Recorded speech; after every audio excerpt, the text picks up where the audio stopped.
गुरुग्राम के सबसे बड़े पिकलबॉल एकेडमी में आयोजित LFW अंतर्राष्ट्रीय रैंकिंग टूर्नामेंट ने भारतीय पिकलबॉल परिदृश्य में एक महत्वपूर्ण मील का पत्थर स्थापित किया। इस टूर्नामेंट में कुल 120 खिलाड़ियों ने भाग लिया, जिसमें 60 इंटरमीडिएट और 60 उन्नत खिलाड़ियों का समान मिश्रण था। मैं तो ये कहूँगा कि स्पोर्ट्स को जितना बढ़ावा दिया जाए उतना ही कम। और आज इस स्वतंत्रता दिवस के पावन अवसर पर मैं भारद्वाज जी और इनकी पूरी टीम को भी बधाई दूंगा कि इन्होंने ये पिकल बॉल गेम जो लगभग इस क्षेत्र के लिए नया है, परंतु इंटरनेशनली इसकी बहुत बड़ी मान्यता है। हर देश का अपना वो होता है। क्रिकेट मुश्किल से 12-15 देशों में खेला जाता है, परंतु इंडिया का सबसे बड़ा गेम वो है। जबकि फुटबॉल 200 देशों में खेला जाता है, उसकी इंडिया में इतनी वो नहीं है। आजकल आप देख ही रहे होंगे ओलंपिक्स के गेम में जिस तरह बच्चों का प्रोत्साहन बढ़ रहा है। अलग अलग तरह के गेमों में बच्चे ज़्यादातर एथलीट्स में ही पार्टिसिपेट करते हैं, पर बैडमिंटन, टेबल टेनिस, उसके बाद अब जैसे नया गेम आया है पिकल बॉल, हम चाहते हैं कि जो नई पीढ़ी है वो इस गेम को भी उसी उत्साह से खेले और हमारे जो प्रांगण में जितने भी बच्चे पढ़ रहे हैं और वो भी इसमें इंटरेस्ट लें। 2036 तक ये एक ओलंपिक स्पोर्ट होगा और हमारे देश में भी बहुत सून इसकी रिकॉग्निशन नेशनल और इंटरनेशनल लेवल तक पहुंच जाएगी। डॉक्टर भारद्वाज वैसे भी he is world pickleball championship में नंबर 1 प्लेयर है, doctor Ajit Bhardwaj. So he has been in this spot, he has brought it to a lot of places in India. Basant Vihar में भी हमारे पिकलबॉल कोर्ट्स खुले हैं। जी, ये जो टूर्नामेंट है, ये जो कंडक्ट कर रहे हैं, first of all Ajit ji is a very well known figure in tennis world wide.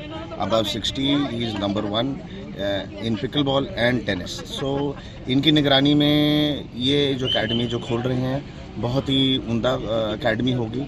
और हम we are from Delhi pickleball association, I am the joint treasurer, sir is the secretary. तो इंडेवर करती है दिल्ली पिकल बॉल एसोसिएशन इस sports को और बढ़ावा देने के लिए। अब काफ़ी स्कूल्स में भी लग गया, GT गोइंका, RD, इन सारे स्कूल्स में लग गया। तो स्कूल से बच्चे ये खेलेंगे, क्लब्स में लग रहा है। तो ये एक कम्युनिटी बिल्डिंग हम बहुत अच्छी तरीके से कर रहे हैं ताकि ये ओलंपिक्स में जब आए तो हमारे बच्चे यहाँ से गोल्ड लेके आए। Wow, this tournament was amazing. The energy over here was awesome. The players who had come here, again, they were very different age groups, but you never felt that the energy was low at any time. So it was an amazing tournament. Thank you Baseline and thank you all the participants. So I think first of all, even amidst the rain and everything, I think we almost like, I won't say almost like, I think we finished all the matches. Everyone cannot do that. So kudos to you and to the whole team who has actually done this. And secondly, I feel that before the monsoon tournament, I wanted to play pickleball. He was trying to play spoil sport, but that didn't dampen spirits of anybody.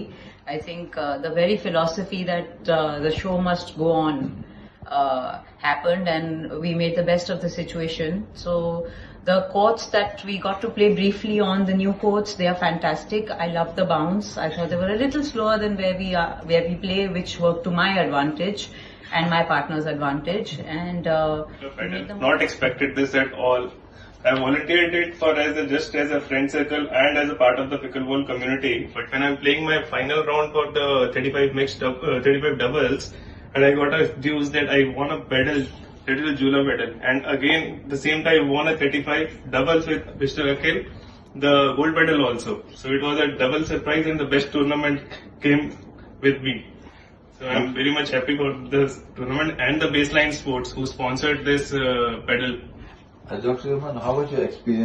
ये tournament अपने प्रकार का सबसे बड़ा आयोजन था, जिसमें 16 प्रतिस्पर्धी श्रेणियों और 275 से अधिक मैचों का समावेश था। ताजा तरीन खबरों को जानने के लिए अभी टाइप करें दिव्य दिल्ली न्यूज। नीचे दिए गए सब्सक्राइब बटन को दबाएं और नोटिफिकेशन के लिए दिए गए बेल आइकन को क्लिक करें। हमारे वीडियोस को लाइक, शेयर और कमेंट करना ना भूलें।